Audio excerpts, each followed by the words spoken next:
Laporan yang masuk sama kami setelah membaca buku ini, per hari orang murtad 150 orang per bulan. Mengerikan, saya aja membaca gemetar ini Pak.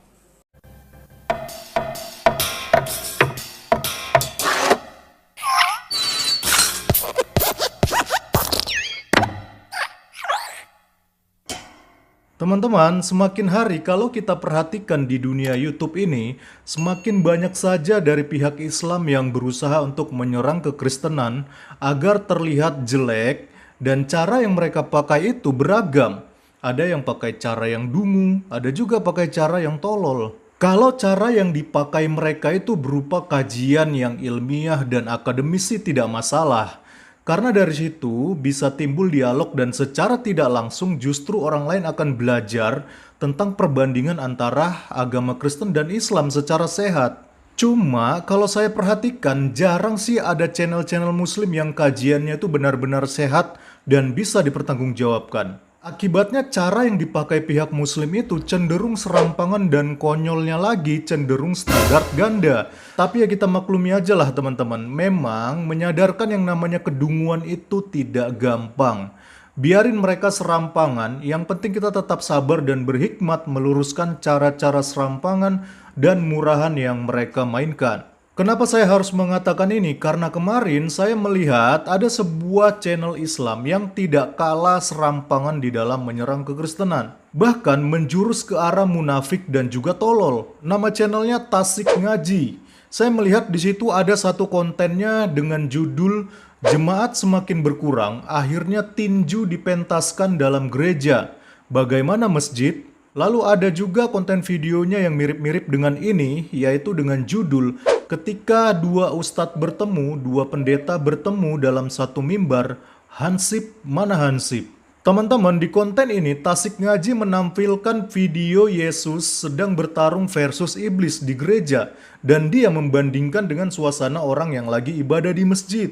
Kalau saya perhatikan teman-teman, video Yesus sedang bertarung dengan iblis itu kelihatannya hanya seperti semacam drama settingan, atau ya biasalah kadang-kadang konten prank ala-ala orang barat memang ya kelihatannya sangat vulgar sekali teman-teman. Karena kita tahu bahwa mereka itu kan banyak orang-orang ateis dan juga orang-orang yang menganut paham liberal. Tapi yang menjadi konyol di sini teman-teman, Tasik Ngaji berusaha untuk mengeneralisasikan hal ini. Seolah-olah ini dianggap merupakan bagian dari ibadahnya orang Kristen. Sedangkan di video yang kedua ditampilkan ada oknum pendeta yang sedang ribut di mimbar gereja. Saya tidak tahu duduk perkara masalah ini apa, tetapi sekali lagi ini digeneralisasikan oleh Tasik Ngaji bahwa pendeta-pendeta orang Kristen itu suka ribut.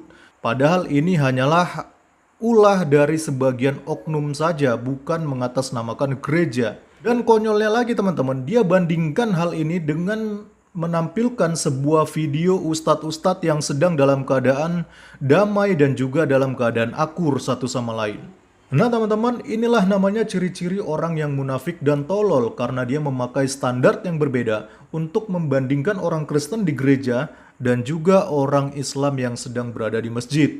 Di mana dia memakai video yang jelek tentang Kristen, tetapi untuk yang Islam dia memakai video yang baik.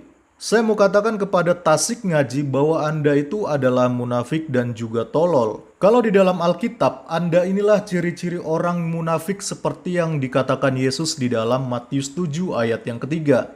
Mengapakah engkau melihat selumbar di mata saudaramu sedangkan balok di dalam matamu tidak engkau ketahui? Jadi Anda ini mencari aib yang kecil di gereja, sementara aib yang jauh lebih besar justru sebenarnya terjadi di kalangan pihak Anda. Oleh karena itu saya akan membantu channel Tasik Ngaji supaya matanya terbuka lebar dan siapa tahu akhirnya sadar dan tidak dungu lagi. Sekarang saya akan memakai standar yang sama untuk menanggapi konten channel video Tasik Ngaji. Mari kita lihat video berikut ini.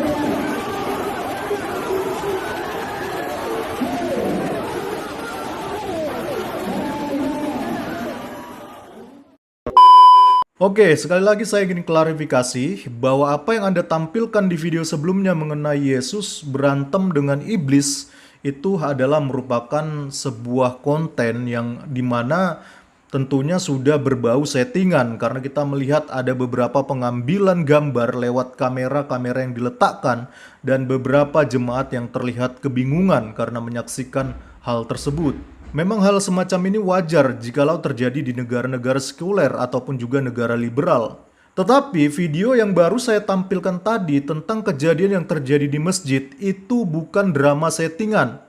Itu bukan prank, itu bukan konten, tetapi itu murni sungguh-sungguh terjadi di dalam sebuah masjid, di mana ada beberapa oknum yang saling bertengkar satu sama lain. Saya nggak tahu mereka ini bertengkar karena apa. Kita yang waras ini cukup menyimak aja guys. Karena saya pikir channel Tasik Ngaji ini sepertinya mulai kehilangan cara bagaimana untuk membendung banyaknya muslim yang pindah ke agama Kristen seperti yang dijelaskan oleh Ustadz satu ini. Dialog Saifuddin Ibrahim, mantan pengurus Muhammadiyah dan dosen di Az-Zaitun, murtad menjadi pendeta. Beliau itu sangat paham Al-Quran dan melihat sisi dibongkar, ditelanjangi habis ayat-ayat berdasarkan otaknya. Dituduh Rasulullah gila wanita, gila nafsu. Nanti kita bahas ini, bedah buku. Ini mengerikan Pak. Ini mereka edarkan nanti gratis di tangan umat Islam. Kalau kurang-kurang iman Pak, kurang ilmu, bisa murtad. Laporan yang masuk sama kami setelah membaca buku ini, per hari orang murtad 150 orang per bulan. Mengerikan, saya aja membaca gemetar ini Pak. Ini baru Pak, diterima Januari 2015, baru 1 bulan. Tapi mereka sebarkan buku ini ke orang-orang muslim. Per bulan itu menurut data kemarin itu 150 per bulan orang murtad sudah. Per bulan itu menurut data kemarin itu 150 per bulan orang murtad sudah. Per bulan itu menurut data kemarin itu 150 per bulan orang murtad sudah.